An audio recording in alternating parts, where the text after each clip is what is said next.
Welcome to the Catholic Community Scripture Study, held at St. John the Evangelist Catholic Church in Jackson, Michigan. I will be your host, Todd Gale, as we walk our way through the Gospel according to St. Matthew.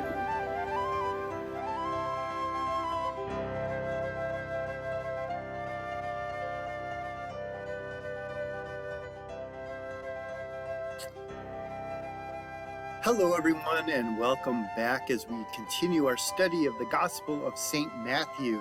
We pick up as Jesus is ending the narrative portion just before he goes into another really long discourse. We'll be talking about his mother and brothers. We'll follow a brief tangent to the perpetual virginity of Mary. And then in chapter 13, we begin the next sermon, the kingdom discourse that begins with the parables. Now, Jesus has just healed a mute and deaf demoniac, and the Pharisees get into a heated discussion with him, and they ask for a sign. Over and over again, the world says, "Give me a sign and I'll believe in you." And God says, "Trust in me, believe, and then I'll give you a sign," right?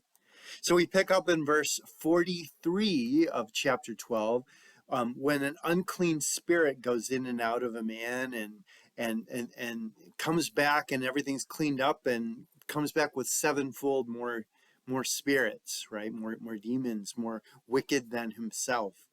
And so shall it be with this wicked generation, Jesus says. Now he's still talking about this generation of Israel, and especially the religious leaders. Satan's kingdom is going to grow and expand through them. They're 7 times worse. And Jesus says when an unclean spirit leaves a man, when it goes out, and then he describes it like a house. So what is that? Where is the unclean spirit leaving? From the man's soul, from his heart. It was taking over his body and eventually his will, right? But Jesus says when the spirit leaves, is that an exorcism? Or is it because the man is fighting the demon and the man is trying to get that demon out of his life? Well, in a general sense, we might clean out the one root sin in our lives. Say someone battles against drug abuse and they get it under control and their life is swept up and it's cleaned and it's nice and tidy. But if that person doesn't get filled with the Holy Spirit, with the love of God, there's a vacancy, an emptiness. And maybe that person's going to fill it with more and more and more drugs, fill it with more of the same. In seeing an empty vessel, the enemy piles on more temptations and more opportunities to sin. Now notice something really scary here. This evil spirit calls the man his house, as if the unclean spirit owns him, has a right to him. Now all the property belongs to God. He leases it to us for at least a time, but we have the right to let anyone in that we choose. And if we choose to allow in the evil spirits, we're just inviting all sorts of problems. Then verses 46 to 50. Now this is where I've been wrong for years. I always believed the same was true of the Greek language. I thought there was no Greek word for cousin, and I was totally wrong. In Greek, brother is adelphos, sister is adelphi. The plural of either one is adelphoi. And I just discovered Greek does have a word for cousin, anepsios. Anepsios means cousin. Adelphoi means the brethren that are out there with Jesus's mother. But then something made total sense, as our text note says. Even though there is a word in Greek for cousin, Jesus doesn't speak that way. He doesn't write that way. Either do any of the Jews. The Jewish people would always call their extended family brothers and sisters because they spoke originally in Hebrew and there was no word for cousin in the original Hebrew and in Aramaic. So even when they wrote in Greek, they would still say brother or sister. They wouldn't use that term cousin. So why is this a big deal? Who cares? Well, in Catholic tradition, we've held for 2,000 years that the brethren of Jesus are his cousins or other relatives. Why? Because we've always taught in the perpetual virginity of Mary that she remained ever virgin even after the birth of Jesus. She never had any other children. Now we're going to read in just a couple chapters ahead here in Matthew. These brothers, these Adelphoi, have names. They're James, Joseph, Simon, and Judas. Remember those names, James, Joseph, Simon, Judas. Other gospels mention at least 2 unnamed sisters. So it appears like there's 6 kids altogether. Well, later still in Matthew at the cross, we have at the cross Mary, mother of James and Joseph, which are the first 2 listed in that list of 4 brothers. In John's gospel, it appears this same woman is at the cross. This woman who is the mother of James and Joseph, John calls the Blessed Mother's sister, Mary of Clopas, Mary the wife of Clopas. So when you trace these names, it's pretty clear that these are not brothers of Jesus, they're cousins. Now, these details are not for certain. The church has never declared definitively that the relationships are ones that you have to believe in. You have to believe A, B, or C. We don't really know for sure. But I was always confused if this Mary at the cross is the Blessed Mother's sister, and she's the one that has these boys, why are they both named Mary? I mean, that is the most popular common girl's name in the Middle East at that time. But isn't that a little odd? They would both be named Mary. So I found, according to one tradition from a historian named Hegesippus, or something like that he's Hegesippus the Nazarene around 175 AD. He says that Clopas was Saint Joseph's brother. So Mary, wife of Clopas, is the Blessed Mother's sister-in-law. Clopas is Joseph's brother. Clopas married this other Mary, and they have the kids, right? So she would be called Mary, the Blessed Mother Mary's Adelphi sister. So those 4 boys, James is probably James the Just, the Bishop of Jerusalem, the author of the letter of James, the James that's at that council with Peter and the other apostles. We don't know much about Joseph for sure. We know that Simon is probably Simeon, the 2nd bishop of Jerusalem, because James, the 1st bishop of Jerusalem, his brother, was brutally executed. And then Judas is probably Jude, who wrote the epistle Jude, who says he's the brother of James. Okay. Now, there's another name to throw in the mix, Salome. Salome is the wife of Zebedee and the mother of James the Greater and John the Evangelist, right? So she's the mother of the 2 sons of thunder. Her husband is Zebedee. One tradition says she's actually the daughter of Mary and Clopas. She's one of those unnamed sisters to those 4 brothers. Now, that might be a little hard to believe because that would make her kids, James and John, a whole generation younger than the other apostles. And it's possible because we know John was a lot younger than the others, but it still just doesn't quite fit. Another competing tradition says that Salome is the Blessed Mother's sister. Mary of Clopas is also one of their sisters, so all 3 of the girls are daughters of Saint Anne. That just doesn't seem to fit very well either. What fits most in my little mind is what I have here on this handout. It seems to be what the majority of modern scholars agree with, and it just makes the most sense in my little mind. Clopas might be Joseph's brother. Salome is Blessed Mother's sister. They're the closest of kin. That's why they're at the cross with her, with Blessed Mother. Clopas and Mary of Clopas are the ones that have the 4 boys, and she's referred to as the sister of the Blessed Mother, Mary, wife of Clopas, at the cross, because Clopas and Joseph are brothers, and that would make Blessed Mother a sister-in-law to Mary of Clopas. I don't know if that makes sense. But then we're going to throw a monkey wrench into this whole thing. There's a really popular opinion and one really common thought that these 4 boys are called brothers because they're half brothers to Jesus. The story goes that St. Joseph is much older than Mary. He was previously married, he had 6 children, and his wife died. Mary had pledged to be a temple virgin, and Joseph took her on to protect her, and then she in exchange helped to take care of his children. The 6 children mentioned were his from a previous marriage. Now, this comes from a writing that's not in the Gospels. It's not in the canon of the Bible.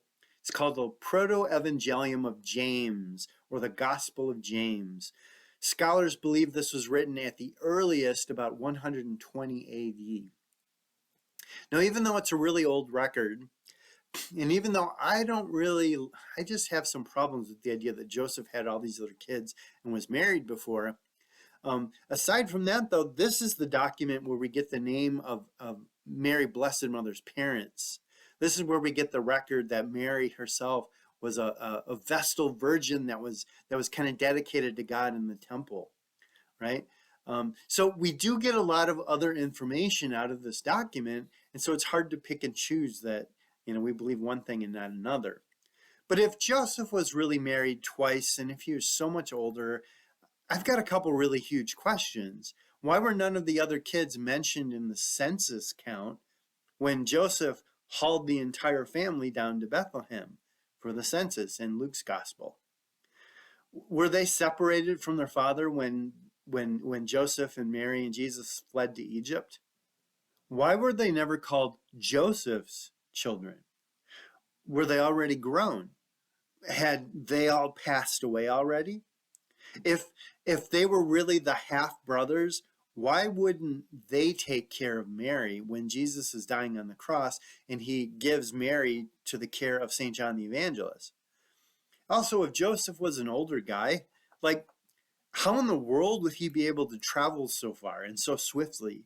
From Nazareth to the hill country of Jerusalem, back to Nazareth, then from Nazareth to Bethlehem, then all the way to Egypt and all the way back.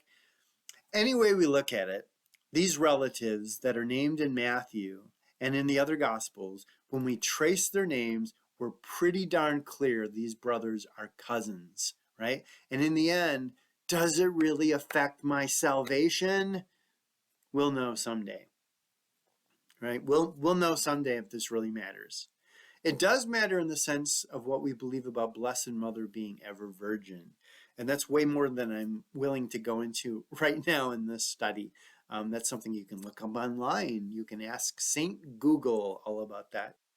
We'll revisit this again in about 9 months or so when we get to the crucifixion.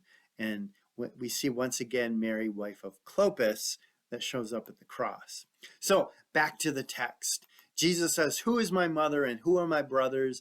We might expect that Jesus' family would have some kind of special privilege. It almost surprises us, it shocks us, that he doesn't seem to give them any special honor. Was Jesus rejecting his family? No. What I want you to see is he's expanding his family with the invitation that everyone who becomes his disciples also becomes his cherished family members. Those united to Jesus by spiritual ties, who are to become one with him through the Spirit, they're the ones considered his real family. But make it clear, make this really clear, really get this, nothing against the Blessed Mother or James or Jude or Simon or the others. We know that they lived lives in the Father as well. We know they are his spiritual family as well as his biological family.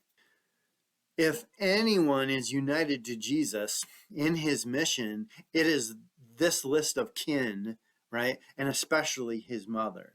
They're both, right? They're both. So now we change the page, we flip the page over to chapter 13, and we begin the parable of the soils as we enter the next discourse, the third discourse, the third long sermon, long teaching that Jesus has in the Gospel of Matthew, the kingdom discourse, where Matthew is going to record the parables of the kingdom. There's a great word study in our Catholic Study Bible on page 31 that explains the word parable and where it comes from and exactly what it is. Great explanation. Parables in general are sort of like a simile, a comparison. The kingdom is like this and like that. The Greek word parabolos means something that's set down side by side next to something else. Now, Jesus is not the only person to use parables. It was very common in Judaism, very common in other cultures, but Jesus is a master of the art of the parable. Generally, parables teach one main point, one main principle, and his parables are usually not moral lessons. It's not about how we are to act. It's not setting up a story and saying this guy is a good guy and this guy is a bad guy. The parables of Jesus are the shocking truths about the kingdom of heaven. Now, there can be multiple levels of meaning, but we can get into trouble by expecting that there's going to be this intricate web of theology with every smallest detail hidden with truths, right? Parables aren't meant to be like that. A parable is not necessarily an allegory. An allegory is a story in which every possible detail has like an inner meaning, has a symbol. An allegory has to be read and has to be studied. A parable is meant to be heard. Parables are meant to be simple so they can be understood, remembered, memorized, easily shared with other people, right? And passed down. So don't approach the parable with a million notes linking every single word to some deeper meaning, right? You don't need a fancier detective decoder ring to figure out the parables. We want to look at sort of the sweeping general meaning of them. Now, we do want to analyze and think about them to a point. Like the very first parable, each of the four kinds of soil that the seed falls on, they're meant to be pondered. We're supposed to think about it. And Jesus gives us the key of how to explain it. Parables in general always involve kind of normal things, common things, banking and farming and family relationships and business transactions. And the storyteller takes those common things and lays them down alongside whatever is the lesson that's trying to be taught. And a comparison is kind of being made so that A is kind of like B, and therefore if A does this, B will do that, right? The parables of Jesus sometimes have a twist. Sometimes they end with a surprise, and sometimes they're open-ended. They just kind of leave you hanging to ask the question, like, what happens next? It's meant to be like that. But here's the real beauty of the parable. And you'll hear this a lot as we go through the parables of Jesus.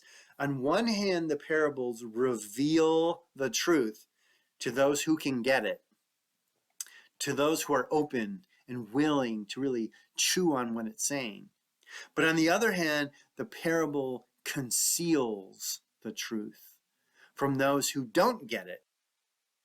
Those that are too proud, too literal, have really hard hearts. So parables reveal as well as conceal. So keep that in mind. We're going to come back to that several times. So Jesus is going to give us the key for interpreting the parables by explaining this first parable. And he says at the end of it, if you don't understand this parable, you won't understand the rest. Why? Well, not only because the metaphors in this parable are pretty clear, but the parable, this particular parable, the first one, is all about receiving and hearing and understanding the Word of God. And unless someone clears their soul of the hard ground and the weeds, they will not be able to understand any of the parables. In this parable, he's not so subtly explaining why the same message can be heard by multiple people, and the apostles are in, and the Pharisees are out, and the crowds of people listening kind of float between the two positions. Have you ever struggled with the why me situation in regarding Jesus? Why did I hear the gospel and respond? And why did I become a believer? When my kids heard the same thing and didn't respond that way, or my brother who grew up in my house, we had the same upbringing, he didn't believe. Why me? Why you? Because somewhere along the line, your soil was receptive. Your heart was ready to receive the gospel. That's what this next parable is all about. So, chapter 13, verse 1 through 3. On that day, Jesus went out of the house and he sat by the sea. He got in a boat and he spoke many things in parables. He went out of the house, probably Peter's house that we've been visiting for the last several chapters. With this recent run-in with the Pharisees and the scribes, Jesus was probably not welcomed in the synagogue any longer. So when the doors of the synagogue were closed, he ends up going to the temple of the open streets and the lakeside and their homes to preach. Not only was this boat sort of a practical sort of arrangement, it probably amplified the sound and gave everyone a clear view of Jesus. But the unsteady boat of Christ is the new covenant church. The boat, it has long been a symbol of the church. It's called the bark of Peter. Bark as in a sailing vessel with 3 or more masts. That's what a bark is. It's not going to be always sturdy. It's not going to be always steady. And the people have to risk a little unsettledness, right? There's a great book by Father Sebastian Walsh called The Secrets from Heaven. And it's all about explaining the parables and some of Jesus's teachings. It's through Ignatius Press. It's a fantastic little book. And Father Walsh says, the crowd standing on the land, it's a legitimate desire that they are trying to fulfill by standing on something certain and fixed. But Jesus knows that this desire for a perfect and firm grasp of truth and goodness and reality is something they can have only on the other side of the sea, only in our heavenly homeland. Isn't that great? Well, the teacher sat and the people stood. Maybe we should try that at Mass. Maybe people would stay awake during the homily, right? If the priest sat down and everyone else stood up. So parables, these parables especially are explosive, shocking little stories about God's plan for the earth and for the church, right? And they're not really for everyone to figure out. Some people are not going to hear them. They're not going to understand them. So before we dig into the first parable, verse 3 through 9, before we dig in, let's talk a little bit about farming in the Near East 2,000 years ago. Now, in northern Israel, the land is green and lush. I always pictured scattering seeds on desert ground, hoping that it would somehow take root. But it's not like that at all. In Galilee in the north, farming was plentiful, soil was rich, there was often plenty of rain. The farmland tended to be in long, narrow strips with trails and pathways running along the sides. Unlike our properties, which are, mega acres large, these were in kind of narrow strips. So there were all these beaten down paths that were as hard as rock along the edge of the growing fields. and the walkways crisscross those farmlands. And like all of the Near East, the earth there in that area of the world is mostly a very thick, hard limestone. Limestone is everywhere in the Middle East, especially in the Holy Land. Even the areas with greenery up in the north with rich soil, there was a limestone shelf, usually just a few feet or sometimes a few inches below the soil. So obviously some areas had really deep soil for trees and large plants to take root, but some areas looked like fertile soil, but the fertile soil was only an inch or so thick. Right below that was hard limestone. Okay, so that's going to explain one part of this parable. And in those days, seeds were scattered first, and then the soil was plowed over and turned over after the seeds were already down. The farmer would carry a bag of seed into the field and scatter handfuls all over the field. The idea was to cover an area with as much seed as possible for a maximum chance of all those seeds taking root. Now, when the earth was turned over, it was so that that seed would drop down deep enough into the soil for it to take a deep root. Isn't it amazing that they ever had crops, right? It's just very different. Now, to go through and to pick out rocks and make sure that the depth of the soil was deep enough and to weed out all the briars and the prickers and thorns would be just painstaking. It'd be backbreaking. And they didn't have the kinds of machinery that we have today. So I suppose the thought was we're just going to scatter lots of seed, and you could afford to lose some to rocky ground and limestone or shallow surfaces or to weeds or to birds. So Jesus tells the parable. Go ahead and read that first parable. And then we're going to take a look at it here. In the original Greek, it's very interesting. It's the sower went out to sow, not a sower. Almost as if there's one really special person that sows the fields, huh? And he's not generically called a farmer. He doesn't cultivate, he doesn't harvest, but he's specifically the sower, the one who has the specific job of planting the seed. And as he sowed, some fell by the wayside on stony places, right? Some among thorns, some on good ground. So in this parable, the seed fell in 4 different kinds of soil.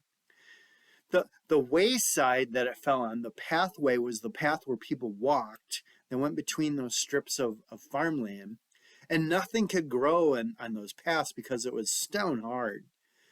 And the stony places were where the soil was really thin and it was lying upon a rocky shelf.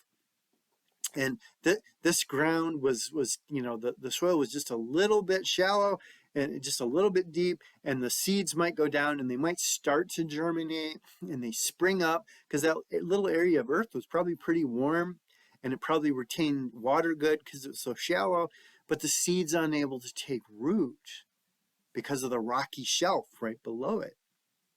And some fall among the thorns, and the in that area the soil is fertile, and maybe it's even like too fertile because there's other plants growing as well, right? So there's some other things that grow that choke out the seed. And then there's good ground. It is fertile, it is deep, it is weed free. It's a good productive crop that grows in the good ground. And he says, he who has an ear, let him hear. If your ears are connected to your heart and they're open, you will hear. So why did Jesus use parables? In verse 10 through 17, the disciples ask him that very question. And he says, because for you the mysteries of the kingdom have been given, but to them it has not been given. And then he quotes from a prophecy of Isaiah, of all things. Parables do not just hand out information, and they don't purposely withhold information either. They're sort of like word works of puzzles, right? They're like word puzzles. They challenge the hearers. You have to do a little mental exercise to kind of figure out the parables sometimes. Have you ever heard the expression, the same sun that softens wax hardens clay? Jesus is saying when he speaks in parables, some people respond like wax and they just melt. Their heart is soft. They experience the melting and the softening of their hearts. And others are proud and dishonest and they have hard hearts. They get harder the more Jesus speaks, right? So it's kind of like that image of the sun melting wax or hardening clay. It's not the sun that changes, it's the receiver. But in this section, who's the you? To you this has been given, but to them it has not been given. In general, he's speaking to the apostles. And he says, in general, you have been given the secret to the mysteries. But to them, to the crowd, and especially the Pharisees, it has not been given.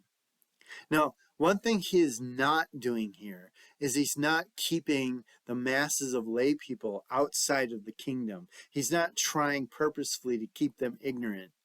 He's not doing a secret teaching only for the apostles to pass down among themselves and then secretly not letting the lay people, not letting the common folk hear it.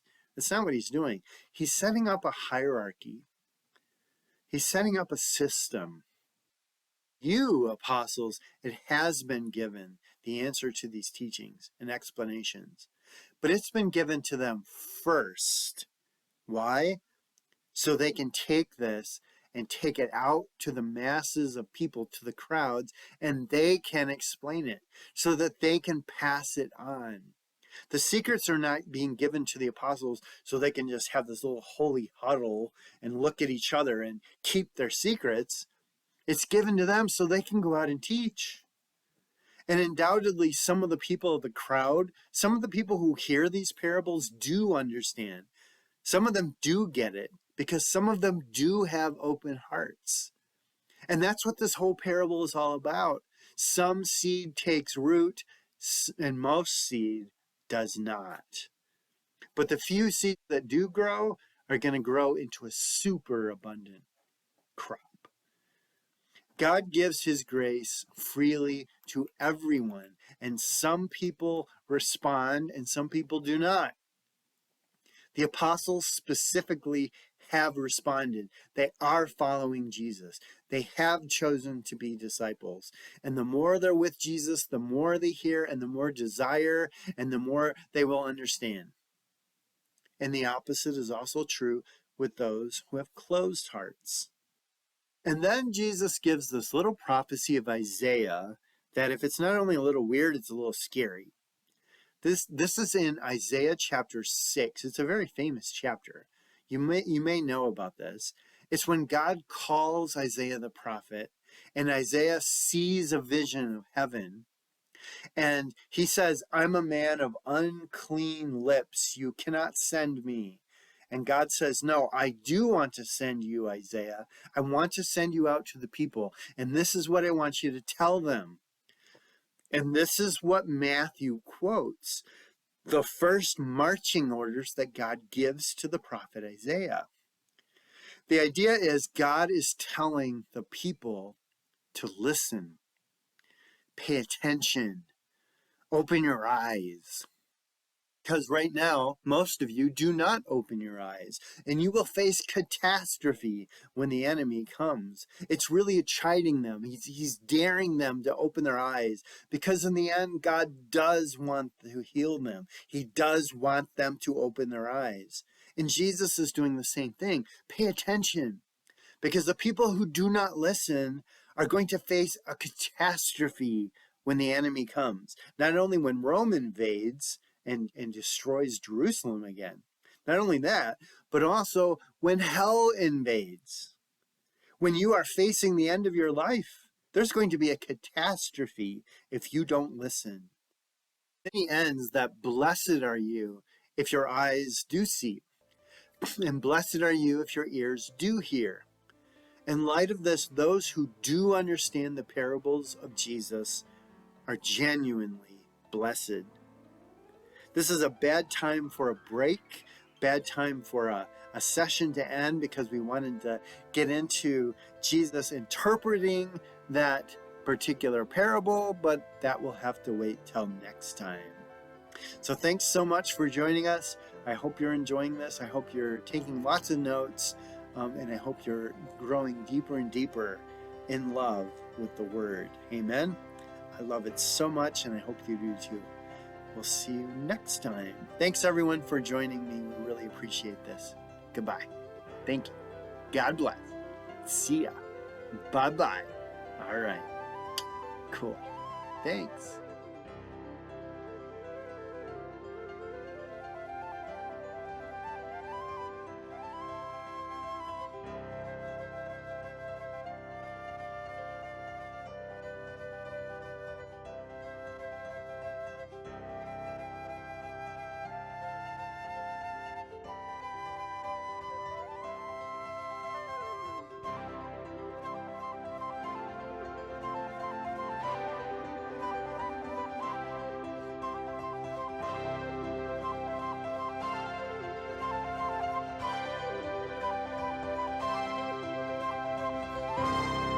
Thank you so much for walking the way through the Gospel of Matthew.